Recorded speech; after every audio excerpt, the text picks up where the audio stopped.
주님, 그렇습니다. 정말 주님께서 우리에게 오실 때에 주님의 사랑이 우리에게 좀 경험되고 그것들이 깨달아지고 그것들이 손에 잡히고 그것들이 눈에 보일 때에 저희 마음이 참 기쁘게 되고 저희가 감사함이 넘치게 됩니다. 하나님, 저희가 말씀을 통하여서 또 어디에 가서 주님의 사랑을 더 경험하겠습니까?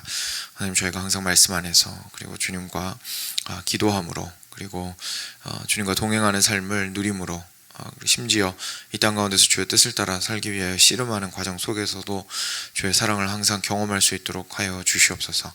그 과정을 통해서 경험하는 하나님의 사랑이 우리 안에 참 마르지 않는 샘과 같은 기쁨이 솟아나도록 하여 주시고, 그래서 누가 뭐래도 우리 주님을 사랑하는 마음으로 오늘을 살아갈 수 있는 그리스도인들 되게 하시기를 간절히 간구드립니다.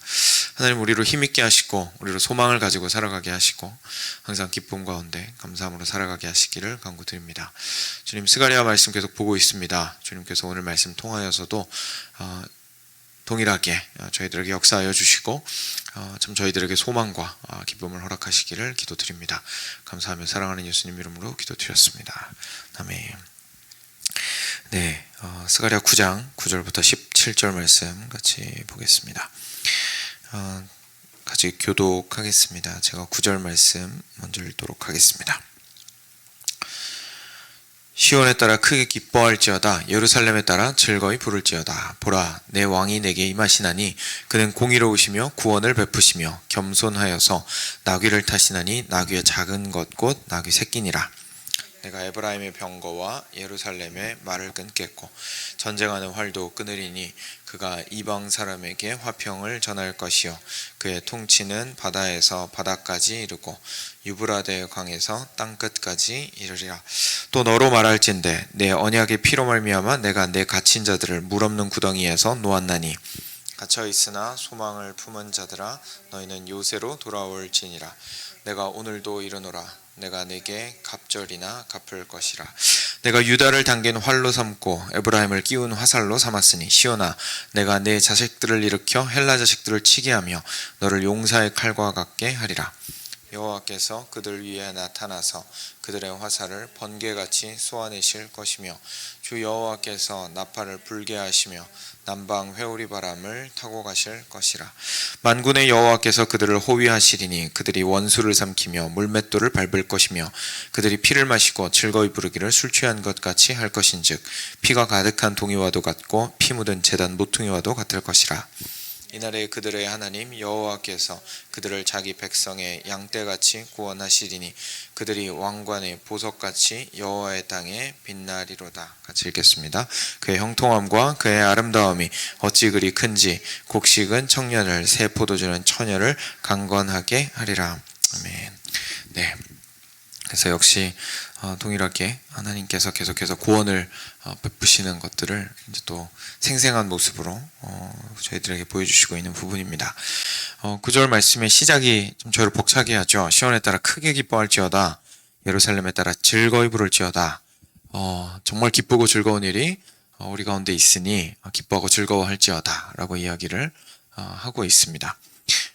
무언가가 이렇게 단순하게 저희가 불안에 떨게 만들고 힘들어 했던 부분들이 단순하게 해결이 되면 저희가 보통 기뻐하고 즐거워하는 것보다는 안심을 하게 됩니다. 그렇죠?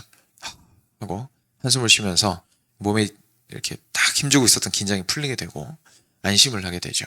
근데 즐거움과 기쁨이라는 건 사실 그거보다 더한 겁니다. 그렇죠? 그러니까 단순히 저희의 문제가 해결되는 것으로 끝나는 것이 아니라 더 좋은 일, 더 놀라운 일, 더 엄청난 일이 이루어졌기 때문에 시온의 딸들아, 예루살렘의 딸들아 라고 하면서 함께 찬양하고 기뻐하자 라고 기쁨의 자리로 초대를 하고 있습니다. 이유가 뭘까요?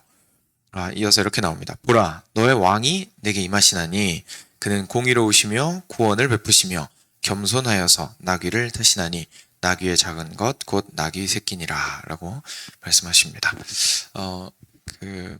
우리 예수님께서 예루살렘 성에 입성하실 때 작은 나귀를 제자들한테 가서 빌려오라고 말씀하신 다음에 그 예비된 나귀를 가져오거라 라고 하셨죠. 그리고 나서 그 나귀를 타고 예루살렘에 입성하실 때 어떤 일이 일어나는지 기억하실 겁니다. 사람들이 자기 겉옷을 땅에 깔고 그리고 호산나 찬양을 부르면서 막 이렇게 나무를 흔들고 함께 노래하고 찬양하고 춤추고 하였던 것을 저희가 기억합니다. 바로 이 말씀을 예수님께서 성취하신 것이죠.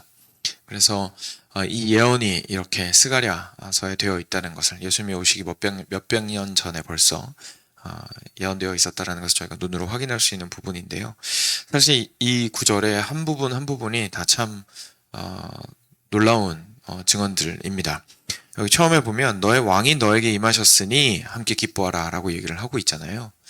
근데 그냥 저희가 이렇게 배경 같은 거 생각 안 하고 그냥 넘어가면 그런가 보다 할 수 있는데, 한번 생각해 보시면 지금 스가랴가 예언하고 가르치고 있는 이 시대에는 이스라엘의 왕이 없죠. 지금 이스라엘 왕이 없는 상태입니다. 그죠? 나라 망했죠, 지금.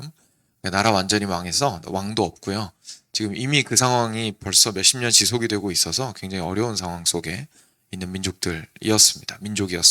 그런데 그런 사람들한테 왕이 생겼다라는 건 결국 무슨 뜻이냐면 어진 왕, 좋은 왕, 이런 왕이 생겼다는 것도 참 기쁨이지만, 왕이 생겼다는 건 결국 우리가 바라보며 살아갈 수 있는 리더가 생겼다는 것이고, 단지 거기서 끝나지 않고 우리 나라가 수복되었다는 것을 의미를 하죠.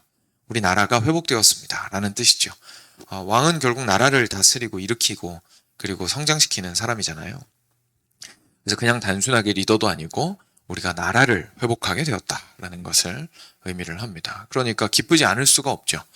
남의 나라에서 지금 억울하게 괴로움을 당하면서 온갖 수모를 겪으면서 서러워하면서, 그리고 언제 회복될지, 언제 좀 평안하게 될지, 언제 고향 땅으로 돌아가게 될지도 모르는 이스라엘 백성들의 마음 가운데, 또는 고향 땅에서 성전 건축 하고 싶어서 기다리고 있는 사람들 입장에서도 언제쯤 이 폐허가 다시금 회복될지, 이런 거 다 기다리고 있는 입장에서 왕이 오신다라는 사실은 정말 엄청나게 기뻐할 수밖에 없는 일이었습니다. 그래서 왕이 임하게 되는데, 이제 그 다음에 중요한 건 어떤 왕이시냐는 겁니다. 그렇죠? 그래서 임하시는 왕이 공의로우시며 구원을 베푸시며 겸손하신 분이었습니다. 그래서 공의로운 하나님, 공의로운 왕이라는 것을 우리한테 말씀해 주시고 있죠. 결국 이방의 왕들을 섬기게 될 때에 이 백성들은 사실 공의로움을 기대하기가 어렵죠. 결국은 남의 민족이고 2등 시민이잖아요, 그 나라에서는.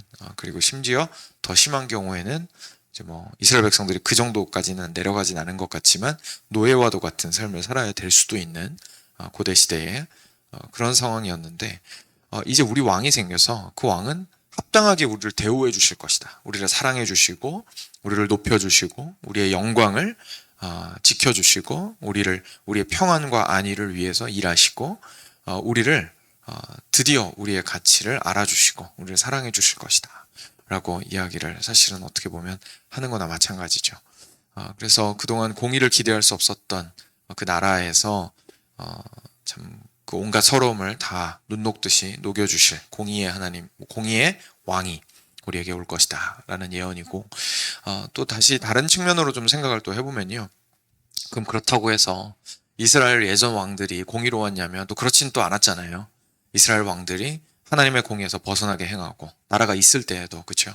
그래서 그들이 원하는 대로 행하고, 심지어 막판에는 이방 왕들한테 이집트 왕이나 그 아수르의 왕이나 바벨론의 왕에 대해서 굉장히 비굴하고 잘못된 모습들을 보인 적도 많이 있었고, 그러니까 그런 모습들을 결국 우리 왕이 있더라도 그런 모습을 보였거든요. 그러니까 백성의 마음 가운데 공의롭고 좀 힘있고 올바르고 명확하게 하나님의 길을 따르는 그런 왕의 존재를 너무나 원하고 있었을 겁니다.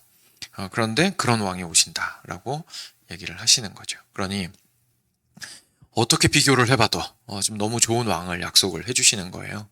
그리고 그분이 우리의 구원자로서 오신다. 그러니까 지금 상황에서 우리를 구원해내시고 우리에게 다시금 나라를 회복시키시고 우리에게 기쁨과 평안을 회복하실 것이다 라는 이야기를 해주시고 있는 겁니다. 그러니까 당연히 기뻐할 수밖에 없죠. 근데 이 왕은 참 특별한 점이 있었는데 바로 겸손하시다는 거였습니다. 얼마나 겸손하냐면 바로 나귀와 심지어 나귀의 새끼를 타시는 분이었습니다.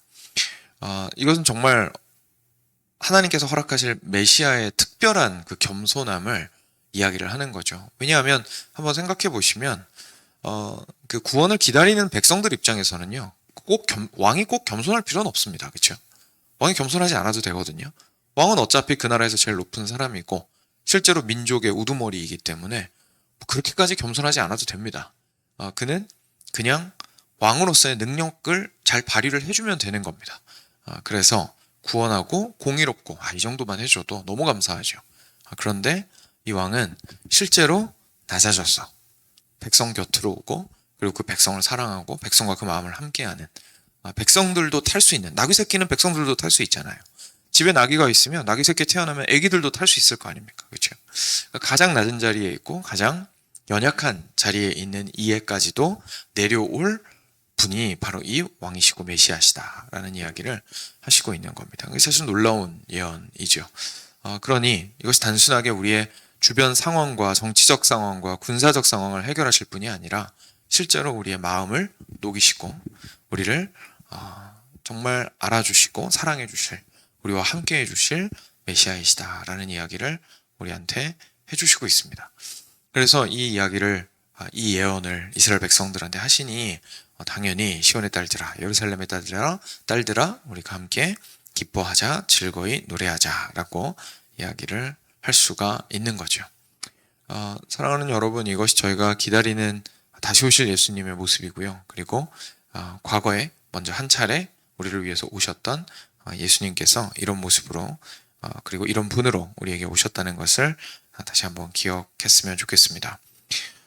그래서 계속 되는데요. 내가 에브라임의 병거와 예루살렘의 말을 끊겠고 전쟁하는 활도 끊으리니 그가 이방 사람에게 화평을 전할 것이요 그의 통치는 바다에서 바다까지 이르고 유브라데 강에서 땅끝까지 이르리라 라고 얘기하시면서 이 메시아가 화평의 왕으로 오신다는 것, 그것에 대해서 이야기를 하시고 있습니다.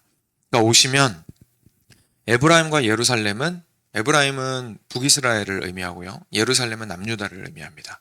그러니까 통일왕국 이스라엘 전체에서 그 메시아가 오시면 병거와 말을 끊겠고 전쟁하는 활을 끊으시리라. 다시 말해서 얘들아 이제 더 이상 싸울 필요가 없다라고 이야기하시는 겁니다. 싸울 필요가 없을 것이다. 오히려 온 이스라엘이 이방 사람들에게 화평을 전하게 될 것이다 라고 이야기를 하는 것이죠. 그래서 메시아의 통치가 바다에서 바다까지 이르게 됩니다. 그리고 또한 11절에 보시면 이 일을 이루시는 방법이 무엇이냐면 바로 언약의 피로 말미암아 그 갇힌 자들을 물 없는 구덩이에서 놓았나니 갇혀 있으나 소망을 품은 자들아 너희는 요새로 돌아올지라 오늘도 이르노라 내가 내게 갑절이나 갚을 것이라 라고 얘기하십니다. 그러니까 예수님께서 우리 이제 예수님이라는 사실을 아니까 그냥 예수님이라고 얘기를 하겠습니다. 우리 예수님께서 우리를 구원하러 오신 것은 결국은 이렇게 약속이 되어 있는 거죠. 언약의 피로 말미암아서 갇힌 자들을 물 없는 구덩이에서 놓기 위하여 우리를 구원하셨다라는 것을 저희가 알게 됩니다. 요셉 이야기도 생각이 나는 대목이죠. 요셉이 형들이 팠던 구덩이에 빠졌습니다. 그렇죠? 형들이 팠던 구덩이에서 살려달라고 했었고 거기에서 이제 요셉을 팔아 넘기게 되는데 혹시 그때 요셉이 죽었다고 아버지에게 거짓말을 하기 위해서 형들이 한 일 기억나시죠? 요셉의 색동옷을 벗겨다가 피를 묻혔습니다. 그죠? 피를 묻혔습니다. 그리고 아버지한테 가져가가지고 거짓말하죠. 그러니까 이 스토리는 참 형들의 그 교활함과 그리고 미움과 시기 질투 그리고 그 거짓말에 관련된 이야기이기는 하지만 이 스토리를 통하여서 우리는 사실 우리를 대신하여서 팔린 바 되시고 그리고 우리를 대신하여서 언약의 피를 흘린 바 되시는 예수님의 그림자를 볼 수 있게 되는 스토리입니다. 그런 것처럼 여기서도 예수님께서 우리를 언약의 피를 가지고 당신의 피를 통하여 우리가 구덩이에 빠진 자와 같았는데 그것을 건져내시리라 라고 이야기를 하시고 있는 거고요. 그래서 거기에서 소망을 품은 자들 구덩이에 갇혀 있었지만 거기에서 하나님이 나를 구원하시리라 라는 소망을 계속해서 잃지 않고 품고 있었던 자들아 너희는 요새로 다시 말해서 너희를 보호하고 이제는 다시는 구덩이에 빠지지 않게 할 너희들을 단단하게 붙들어줄 적군의 모든 화살과 공격으로부터 너를 안전하게 해줄 그 요새로 돌아올지니라 라고 얘기하시고 있는 겁니다. 그래서 13절에는 또 이제 전쟁의 비유가 나오는데요. 내가 유다를 당긴 활로 삼고 에브라임을 끼운 화살로 삼았으니 시온아 내가 너의 자식들을 일으켜 헬라 자식들을 치게 하며 너를 용사의 칼과 같게 하리라. 여호와께서 그들 위에 나타나서 그들의 화살을 번개같이 쏘아내실 것이며 주 여호와께서 나팔을 불게 하시며 남방 회오리 바람을 타고 가실 것이라. 그러니까 이스라엘을 이렇게 그냥 단순하게 회복시키실 뿐만 아니라 그들이 회복된 이후에 강건하게 하시고 굳건하게 하시고 실제로 헬라는 그리스죠. 그 당시에 그리스 제국을 맞서 싸울 수 있는 상대를 할 수 있을 정도로 회복을 시키겠다라고 말씀을 하셨습니다. 그리고 나서 이제 정말로 중요한 말씀들이 15절부터 17절까지 등장을 하게 되는데요. 만군의 여호와께서 그들을 호위하시리니 그들이 원수를 삼키며 물맷돌을 밟을 것이며 그들이 피를 마시고 즐거이 부르기를 술 취한 것 같이 할 것인즉 피가 가득한 동이와도 같고 피 묻은 제단 모퉁이와도 같을 것이다 라고 이야기를 하시면서 이제 그들이 실제로 하나님의 진노의 도구가 될 것을 이야기를 하시는데요. 근데 진짜 중요한 것은 이 모든 회복들이 사실 그냥 단지 군사적인 회복이 아니라 영적인 회복이라는 사실을 16, 17절이 우리한테 이야기를 해주시고 있습니다. 이렇게 마무리를 하시죠. 이날에 그들의 하나님 여호와께서 그들을 자기 백성의 양떼같이 구원하시리니 그들이 왕관의 보석같이 여호와의 땅에 빛나리로다.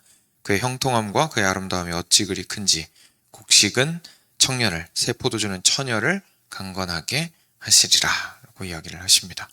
그러니까 하나님께서 이스라엘 백성들을 구원을 하시는, 그리고 하나님을 위해서 남은 자들을 구원을 하시는 그 모든 일들을 통하여서 하나님께서 결국은 불러 모으시는 것은 당신의 양떼들입니다. 그리고 그 양떼들을 하나님께서 구원하실 뿐만 아니라 그들이 여호와의 땅에서, 그러니까 하나님의 통치가 이루어지는 하나님 나라에서 그들이 영원토록 빛나도록 보석같이 만들어 주실 것이다 라고 이야기를 하시고, 그들의 형통함과 아름다움이 크게 빛날 것이다 라고 얘기를 하시죠. 그러니까 결국은 하나님과의 관계가 가장 초점에 있다는 것을 저희가 알게 됩니다. 하나님 나라에 들어온 하나님의 백성으로서 하나님의 다스림을 받고 하나님과 온전히 마음을 하나로 합하고 하나님 나라 백성으로서의 삶을 살아나가게 되는, 그래서 공의롭고 구원을 베푸시고 겸손하신 우리 메시아, 우리의 왕이 우리를 다스리실 때에 이전과는 같지 않은 아름다움과 그리고 형통함으로 우리가 온전히 이 땅 가운데 살게 된다라는 이야기를, 그 나라 안에서 살게 된다라는 이야기를 하시고 있는 겁니다. 그래서 지금 겉으로 보았을 때는요, 그 당시에 이들을 힘들게 하고 있었던 바벨론이라든지 페르시아라든지 이제 다른 여러 나라들에 대한 공격과 압제에 대한 해방으로 이야기를 할 수도 있고, 또는 이제 망가진 그 나라를 페르시아의 허락을 받아서 지금 세워나가는 과정 속에 있으니까 그 망가진 나라를 올바르게 세워나가는 그 과정에 대한 이야기라고만 저희가 생각을 할 수 있겠지만, 궁극적으로 하나님께서 정말 원하시는 것은 결국은 하나님과 동행하는, 아름답게 처음의 창조의 목적을 이루며 살아가는 하나님 나라 백성들을 불러 모으는 것이었다는 것을 저희가 기억할 필요가 있겠습니다. 저희가 마침 어제 이제 저희 소요리 반이 진행을 했었는데 주기도문 같이 요즘 하고 있거든요. 그래서 이제 마무리하고 있는데 다음 한 주만 하면 끝나게 되는데, 주기도문 첫 부분에 보시면, 첫 부분에 하늘에 계신 우리 아버지여 이름이 거룩히 여김을 받으시오며 나라가 임하시오며 뜻이 하늘에서 이루어진 것 같이 땅에서도 이루어지이다 라고 먼저 기도하라고 예수님께서 우리한테 가르쳐 주셨습니다. 그리고 실제로 예수님께서 우리한테 오셔서 처음 전달하셨던 메시지도 회개하라, 천국이 가까이 왔느니라. 결국은 이 스가랴서 이 말씀에 예언된 메시아 왕으로서 이 땅 가운데 오신 예수님이 정말로 지금 딱 본 스가랴서 9장 부분 말씀을 그대로 이루러 오신 겁니다. 하나님의 나라를 이루러 오신 거죠. 회개하라, 하나님의 나라가 가까이 왔으니 남은 자들아 하나님의 복음을 듣고, 주님의 백성들아 주님의 복음을 듣고 모이라 라고 예수님께서 이야기를 하러 오신 거고요. 그리고 그 일을 실제로 이루시기 위해서 언약의 피를 흘려주신 것이고요. 그리고 그 일을 하시기 위해서, 그 구원을 이루시기 위해서 겸손의 왕으로서 우리 가운데 오신 것이고요. 그리고 항상 우리 안에 죄 때문에 불안에 떨고 죽음으로 인하여서 흔들릴 수밖에 없는 인생 가운데 평강의 왕으로서 우리한테 오신 것이고요. 그리고 마지막에 저희가 살펴보았듯이 하나님과의 관계를 무엇보다도 회복하기 위하여 오신 분이시라는 사실을 우리가 예수님을 통해서 명확하게 확인을 하게 됩니다. 그래서 스가랴 예언을 통해서 예수님이 어떤 분이신지 알 수 있고요. 더 상세하게. 그리고 예수님께서 실제로 성취하신 것을 통해서 다시 역으로 스가랴서를 보면서 또는 다른 구약 성경을 보면서 이게 예수님에게 성취된 걸 보니까 더 상세하게 어떤 의미인지를 알 수 있겠다라는 것이 이제 저희들한테 좀 밝히 드러나게 되는 놀라운 경험을 하게 됩니다. 그래서 이것이 바로 예수님에게서 성취되었다는 사실을 저희가 좀 기억을 했으면 좋겠습니다. 사랑하는 여러분, 스가랴서 참 놀랍죠. 읽을수록 저희가 그리고 그냥 단순하게 예수님은 예언을 성취하러 오셨습니다 라고 그냥 얘기를 듣는 것보다 실제 저희가 자기 눈으로 말씀에 적힌 것을 보게 되면 참 놀라지 않을 수 없습니다. 그래서 이렇게 예언이 되어 있고 그리고 예수님께서 그것을 성취하셨다는 것을 통하여서 우리 하나님께서 정말 오랫동안 계획해 오시고 주관해 오신 그 구원 사역이 진실로 예수님에게서 온전히 이루어졌구나라는 걸 먼저 첫 번째로 좀 기억을 하셨으면 좋겠고요. 그리고 두 번째로 우리가 꼭 기억했으면 좋겠는 건 예수님이 오신 이유가 그냥 단순하게 나를 이 땅의 고통에서 해방시켜 주시려고 오신 것이 아니라 단순히 나 건강하게 만들어 주시려고 나 부유하게 만들어 주시려고 오신 것이 아니라 정말 하나님 안의 관계 안으로 나를 부르기 위해서 오신 그냥 지나가다가 도움 주는 사람 또는 상담가 이런 사람이 아니라 누구로 오셨습니까? 왕으로서 오신 분이다 라는 사실, 그리고 우리는 그분을 섬기는 백성으로서 부름을 받았다라는 사실을 다시 한번 좀 기억을 하시면 좋겠습니다.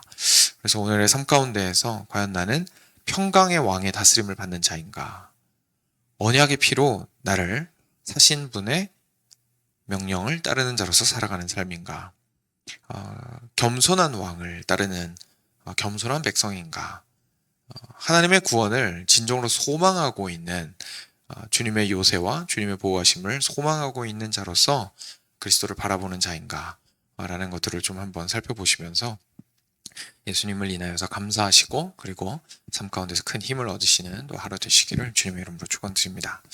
하지 않게 기도하겠습니다.